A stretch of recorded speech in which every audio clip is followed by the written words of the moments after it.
किसी दूसरे की अमानत है। नहीं, तुम सिर्फ मेरी हो और किसी की नहीं हो सकती। हम दोनों के बीच अगर कोई आया तो समझो वो मर गया।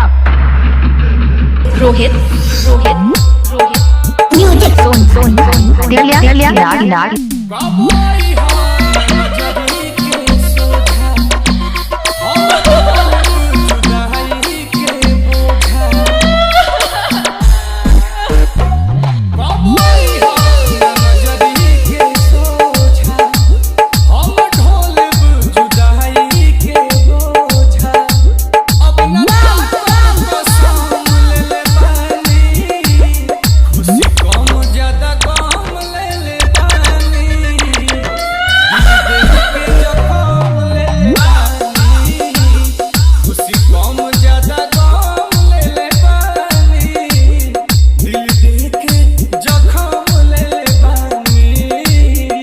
रोहित रोहित म्यूजिक सोन सोन सोन लिया